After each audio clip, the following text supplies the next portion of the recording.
नमस्कार, मी समीर घरत, राहणार केळवरोड पूर्व.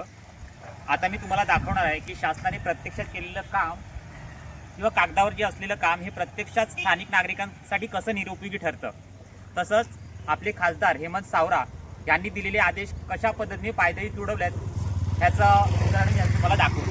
हा बघा, हा पालघर बाजूचा पहिला गाळा आहे आणि ज्यावेळी आपले खासदार इथे आले होते त्यांनी अधिकाऱ्यांना आदेश दिले होते की हा पहिला गाळा जो आहे पालघर बाजूचा तो नागरिकांसाठी ह्या गाळ्यात पाणी राहणार नाही अशा पद्धतीचं नियोजन करावं.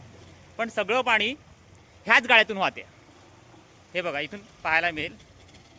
आणि ॲक्च्युअलमध्ये जिथून पाणी वाहायला पाहिजे म्हणजे त्या अधिकाऱ्यांनी जे नियोजन करायला पाहिजे होतं ते नियोजन कशा पद्धतीने केले दाखवू की ॲक्च्युअलमध्ये प्रत्यक्षात जे पाणी हे पाणी इथून वाहते सगळं त्या गाळ्यांमधून.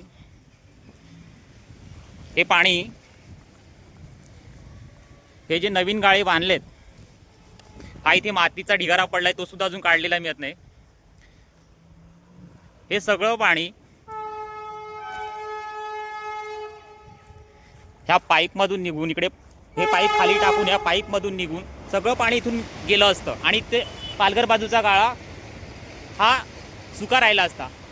पण इथल्या ह्याच्याशी संबंधित जे अधिकारी आहेत त्यांचं नियोजन बघा. सगळं पाणी इथे अडते, सगळं पाणी त्या बाजूनेच वाहते आणि ज्या ठिकाणून पाणी वाहायला पाहिजे तिथून एक थेंबसुद्धा पाणी वाहत नाही आहे.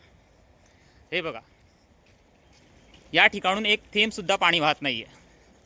म्हणून माझी श्री आपले खासदार जे आहेत हेमंत सावरा यांना विनंती आहे की याच्याशी संबंधित जे अधिकारी आहेत त्यांच्यावर कडक कारवाई करावी. कारण या ठिकाणी जर कुठलीही जीवितहानी झाली तर त्याला जबाबदार ते अधिकारी असणार आहेत, कारण त्यांनी योग्य ते नियोजन केलेलं नाही. तरी माझी श्री हेमंत सावरा यांना विनंती आहे की याच्याशी संबंधित जे अधिकारी आहेत त्यांच्यावर कठोर कारवाई करावी. धन्यवाद.